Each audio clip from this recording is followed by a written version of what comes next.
کہ کیا آپ نے ان کی اویلیبلٹی، ان اشیاء کی جو اویلیبلٹی اس کو انشور کرنا ہے، یا ایک ایسی قیمت جس کے اوپر شاید ان اشیاء کی جو اویلیبلٹی اس کو انشور کرنا ہے، یا ایک ایسی قیمت جس کے اوپر شاید آپ وہ اشیاء یا وہ پروڈکٹ آپ مہیا ہی نہ کر سکیں، تو اس کا نقصان اور وہ خطرہ اپنے اوپر مول لینا ہے۔ تو یہ ساری چیزیں دیکھتے ہوئے، اور کیونکہ یہ ایک ایکسیڈنٹ یا ایک حادثاتی طور پہ اس کا کسی نے کوئی اس کی تیاری نہیں تھی، یہ 28 فروری کے اتوار کے دن جب حملہ ہوا اس کے بعد یہ معاملہ آگے چلا، تو حکومت نے جب تک وسائل اکٹھے نہیں کیے تو فیصلہ یہ کیا کہ قیمتوں کا جو بڑھاوا بین الاقوامی منڈی میں آ رہا ہے، میں اس کے اوپر حقائق آپ کے سامنے رکھ دوں گا، آپ خود طے کر لیجئے گا کہ کیا صحیح رستہ تھا کہ غلط رستہ تعین کیا گیا۔ تو آپ نے اس کو ٹرانسمٹ کرنے دیا، اس کو آگے عوام کے اوپر مجبوراً پاس ہونے دیا، اور اس کے ساتھ ساتھ وہ وسائل کفایت شاری کے ذریعے پیٹی کس کے اپنے اخراجات کی دوبارہ ری پرائرٹائزیشن کر کے، جس میں ترقیاتی اخراجات کو بھی آپ نے شفٹ کیا، آپ کی جو اپنی منافع بخش یہاں پہ اسٹیٹ اونڈ انٹرپرائزز ہیں ان سے وسائل اکٹھے کیے، اور ان سارے اقدامات لے کے وفاقی حکومت نے 100 ارب کا ایک وار چیسٹ اکٹھا کر کے یہ فیصلہ کیا کہ اس کے بعد ہم جو کوئی بھی بڑھاوا اگر قیمتوں کے اندر آتا ہے تو وفاقی حکومت اپنے وسائل کے ساتھ اس کو ایبزارب کرنے کی کوشش کرے گی، جس کے اوپر بلا تفریق 2-3 ہفتے آگے نظام کو چلایا گیا، اور ہر ہفتے وفاقی حکومت شہباز شریف صاحب کی سربراہی کے اندر 50-50 60-60 ارب ہفتے کا وفاقی حکومت نے برداشت کر کے لوگوں کو یہ جو قیمتوں کا بڑھاوا تھا انہوں نے پاس ہونے نہ دیا، اور حکومت نے خود برداشت کیا۔ سر یہ سب کچھ جب ہو رہا تھا اس وقت وزیر خزانہ صاحب کی مدد کے ساتھ، کیونکہ ہم ایک IMF پروگرام کے اندر ہیں، بیہائنڈ دا سینز یہ بھی گفتگو شروع ہو چکی ہوئی تھی کہ یہ اتنا بڑا ایک ایگزوجنس شوق ہے، اتنا بڑا ایک ایگزوجنس شوق ہے کہ جو شاید پاکستان کی تاریخ کے اندر ہم نے نہیں دیکھا ہوا۔ جو کروڈ تیل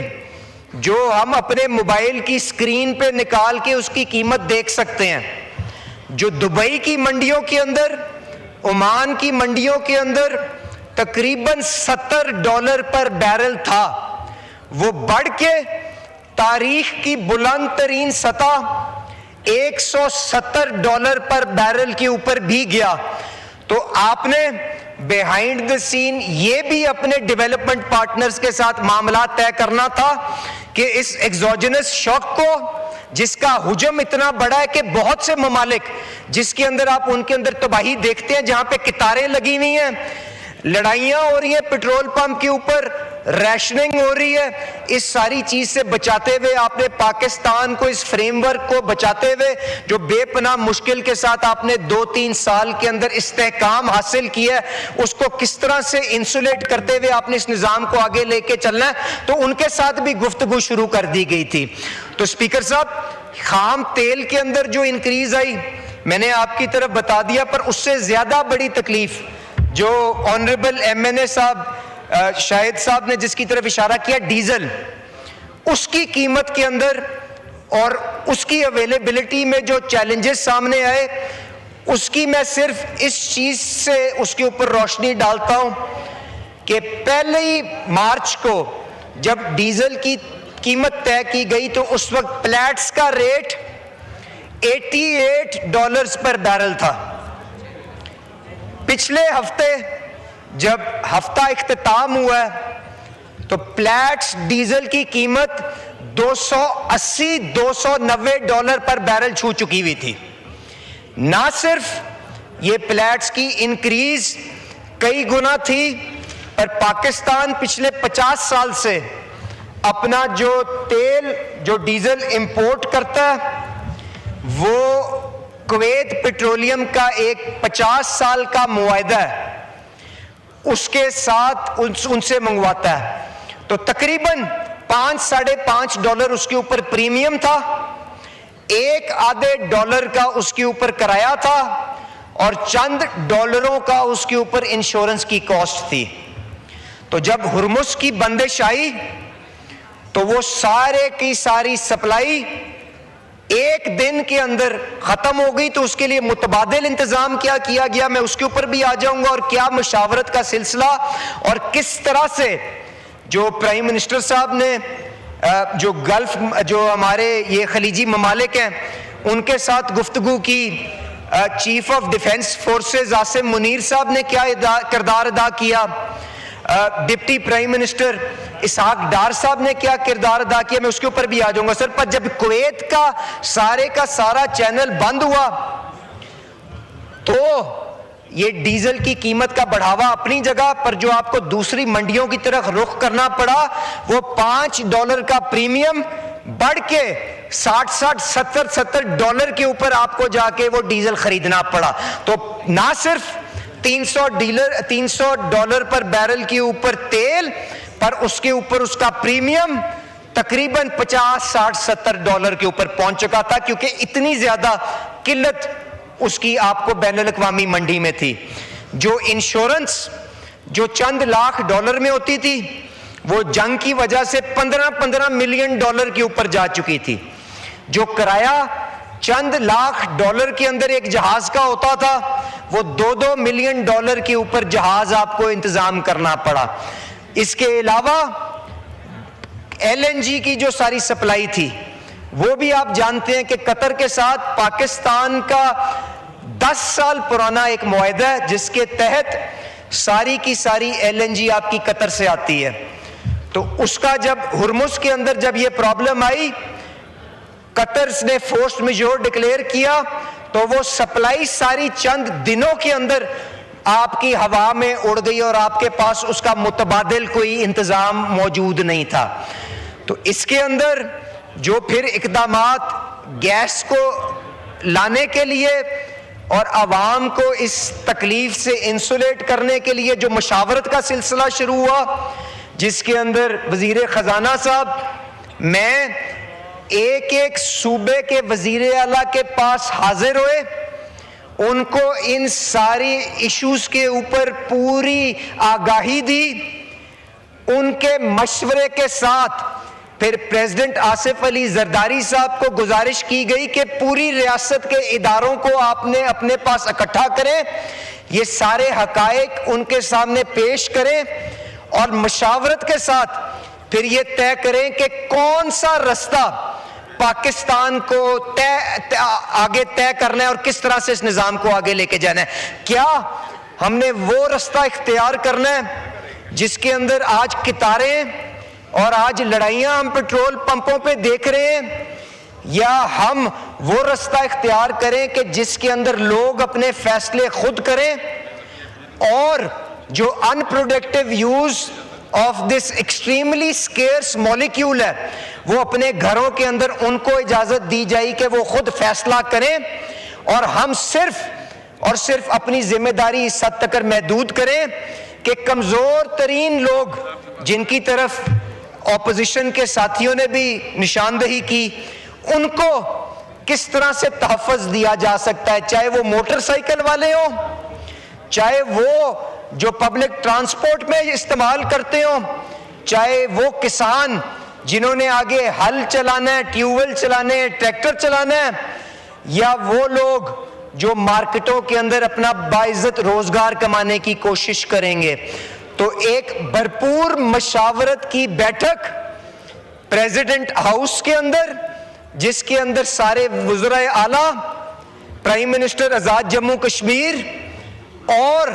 قائم مقام وزیر اعلیٰ گلگت بلتستان وہاں پہ موجود تھے، وہاں پہ بیٹھک کا انتظام کیا گیا، جہاں پہ فیلڈ مارشل آصم منیر صاحب بھی موجود تھے, عسکری قیادت بھی موجود تھی, اور یہ طے کیا گیا کہ آپس میں ذمہ داریاں بانٹیں کہ حکومت نے تو, وفاقی حکومت نے اپنے اخراجات کو دوبارہ ترتیب دے کے تقریباً 120, 130, 140 ارب روپے کا انتظام کر کے چند ہفتوں کے اندر عوام کو اس آئل شاک سے تحفظ دینے کی بھرپور کوشش کی ہے. تو اس کے بعد پھر ایک دفعہ وزیر خزانہ صاحب, میں, سردار اویس لغاری صاحب, ہم جنید انوار صاحب, I T minister Shahzad Fatima صاحبہ, ان ساروں کو ایک ایک صوبائی دارالخلافے میں بھیجا گیا, ان کے ساتھ ان کی ترجیحات کو طے کیا گیا. جب سب کو ایک پیج کے اوپر لا کے اس کا حجم اور اس کی نوعیت جو کرائسس کی ہمارے سامنے کھڑی ہے دیکھتے ہوئے جب سب کو آن بورڈ کر لیا گیا, تو وزیر اعظم صاحب سے درخواست کی گئی کہ آپ ساری قومی قیادت کو اکٹھا کر کے وہاں پہ عوام کے سامنے ان فیصلوں کو حتمی شکل دے کے اس کے بعد اس نیشنل جو prime ministers subsidy, targeted subsidy program کے ساتھ آپ اس پرائس ٹرانسمیشن کے فیصلے کو آگے لے کے چلیں, کیونکہ اس کا جو حجم جو تھا وہ میں نے آپ سے اس کی طرف آپ کو اشارہ کیا کہ تقریباً 50-60 ارب ہفتے کا پہنچ چکا تھا, اور اس کا زیادہ فائدہ صاحب حیثیت لوگ اٹھا رہے تھے, کیونکہ بلینکٹ سبسڈی میں جو جتنا تیل خریدے گا اس کو اتنا زیادہ ریاست کے جو یہ وسائل ہیں اس کے اوپر اس کا زیادہ اس کی ڈیمانڈ تھی. تو یہ فیصلہ کیا گیا کہ یہ قطعاً مناسب نہیں ہے کہ جب آپ ایک آئی ایم ایف پروگرام کے اندر آپ اپنی معیشت کو استحکام دینا چاہتے ہیں, اس کو ایک جامع اور پائیدار ترقی کے سفر پہ ڈالنا چاہتے ہیں, تو آپ اس حجم کو سکیڑ کے آپ صرف کمزور لوگوں کو پروٹیکٹ کرنے کی کوشش کریں, اور اس حجم کو جو شاید مہینے کا 200, 300 ارب پہنچ چکا تھا, صوبوں کے ساتھ مل کے اس کو اس کے 10ویں حصے پہ لا کے وہ موٹر سائیکل والا, وہ تندور والا, وہ دکان والا, جس کو جس قسم کے مرضی حالات ہو حکومت کو تحفظ دینا چاہیے, اس کی طرف اپنے سارے جو وسائل ہیں ان کا رخ کریں. تو یہ سارے کا سارا پروگرام وزیر اعظم ہاؤس کے اندر بیٹھ کے جب ترتیب دیا گیا, اس کے اندر میں شکر گزار ہوں پریزیڈنٹ آصف علی زرداری صاحب کا, جنہوں نے اس سارے پروسیس کی خود نگرانی کی, وزیر اعظم صاحب کا جنہوں نے جس طرح فائنانس منسٹر سے نے بتایا پہلے دن سے ہماری رہنمائی کی, ہمیں گائیڈ کیا کہ اس کو کس طرح سے آگے لے کے چلنا ہے. سارے وزرائے اعلیٰ, خاص طور پہ مریم نواز شریف صاحبہ کا, مراد علی شاہ صاحب کا, سہیل آفریدی صاحب کا, سرفراز بگٹی صاحب کا, اور جو قائم مقام وزیر اعلیٰ گلگت بلتستان جج صاحب کا, پرائم منسٹر آزاد جموں کشمیر, ان کی مشاورت کے ساتھ, اور بلاول بھٹو زرداری صاحب کا, جنہوں نے بھی بے پناہ بیٹھکوں کے اندر ہمیں اس کے اوپر رہنمائی بھی دی, پالیسی ایڈجسٹمنٹ یا جو بھی مشورے تھے وہ بھی دیے.